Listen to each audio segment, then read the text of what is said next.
देश की police operator भर्ती का रिजल्ट निकल चुका है। इसमें आपको बता दें कि जो टोटल पोस्टें थी 1374 पोस्टें बताई जा रही हैं। उसमें 163 जो है सामान्य वर्ग के बच्चे भर्ती हुए हैं, जिसमें से 137 जो है ईडब्ल्यूएस कोटे की हैं। चलिए भाई साहब, यानी कि जो 163 भर्ती हुई है उसमें 137 ईडब्ल्यूएस कोटे के अगर छात्र भर्ती हुए हैं, तो सामान्य छात्र 163 में से 137 घटा दीजिए तो कितने होते हैं? स्पेशल 26। अब बात करेंगे अन्य लोगों की, तो बात अन्य लोग करेंगे तो भैया अन्य पिछड़ा वर्ग के जो भर्ती थी उसमें 370 लोगों की जो है भर्ती होनी थी, उसमें दोगुने से अधिक कैंडिडेट भर्ती हुए हैं। यानी सारी भर्ती पिछड़े वर्ग के ज़्यादातर अभ्यर्थी भर्ती हो गए हैं, स्पेशल 26 आपके सामान्य वर्ग के अलावा। और आपको ये भी बता दें कि अनुसूचित जनजाति के भी 27 अभ्यर्थी भर्ती हुए हैं जो उनके कोटे से ज़्यादा हैं, और 228 जो है ये एससी की भर्ती थी, उसके सापेक्ष में उनकी भर्ती हुई है 336। तो कहने का तात्पर्य है कि जो इनकी लगभग दोगुनी जो है एससी के कैंडिडेट भर्ती हुए हैं, और दोगुने से अधिक जो है आपके ओबीसी के कैंडिडेट भर्ती हो गए हैं, और स्पेशल 26 आपके सामान्य वर्ग के हैं। कुल भर्ती है 1374। अब आप कहेंगे चमत्कार कैसे हुआ, तो इस चमत्कार का भी विश्लेषण आपको जैसा कि मैं पहले भी बता चुका हूँ। ये चमत्कार कांग्रेस की सरकार ने एक संविधान संशोधन किया था जिसमें पीवी नरसिम्हा राव की सरकार थी। अनुच्छेद 13 भाग 3 खंड 6। इसका परिणाम यह हुआ था कि पीवी नरसिम्हा राव की जब लाश जली थी तो अर्ध जली अवस्था में, ऐसा बताया जा रहा है, लोग बताते हैं कि अर्ध जली अवस्था में उनकी लाश को छोड़ दिया गया था, यानी कि मरने के बाद भी उनको चैन नहीं आया, बेचैन ही मर गए, ऐसा लोग बताते हैं। हालांकि यह विवादों के घेरे में है। ऐसा यह भी बताया जाता है कि कांग्रेस के दफ्तर में उनकी लाश को ले जाया जा रहा था, लेकिन दरवाजे बंद हो गए थे। कुल मिलाकर के लोग कहते हैं देर है कि अंधेर नहीं, तो पीवी नरसिम्हा राव ने, कांग्रेस पार्टी ने उनके साथ क्या किया था वो तो देखने योग्य बात है। बहरहाल पीवी नरसिम्हा राव की कांग्रेस पार्टी ने संविधान का संशोधन किया था अनुच्छेद 13 भाग 3 खंड 6, और जिसके अनुसार रिजर्वेशन की ओवरलैपिंग की गई थी, यानी जो आपके सामान्य वर्ग की 50% सीटें थी वो ओपन कर दी गई थी। ओबीसी का 27% प्लस 50 हो जाता है, एससी एसटी का 22 प्लस 50 हो जाता है, यानी प्लस 50 प्लस 22 का चलता है। 50% में कोई भी जा सकता है। यह रिजर्वेशन की ओवरलैपिंग थी।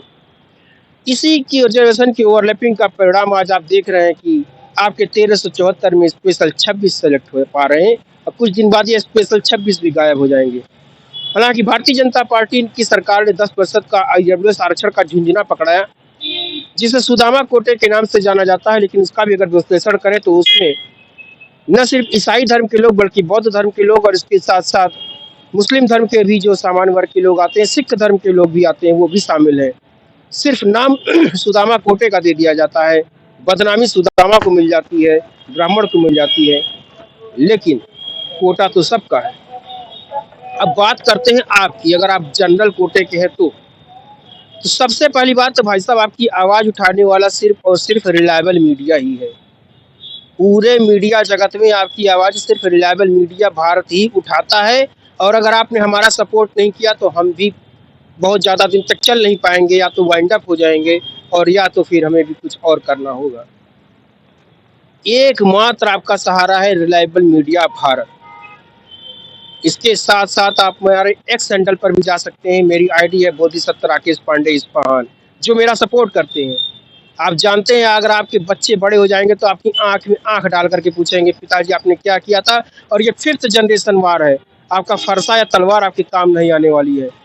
किसके ऊपर फरसा तलवार चलाएंगे? ये 5th जनरेशन वार है। नैरेटिव सेट किया जाता है। 50,000 साल तक आपने किसी को पानी नहीं पिया दिया, यह तो एक नैरेटिव है, तो आदमी जिंदा कैसे रहा?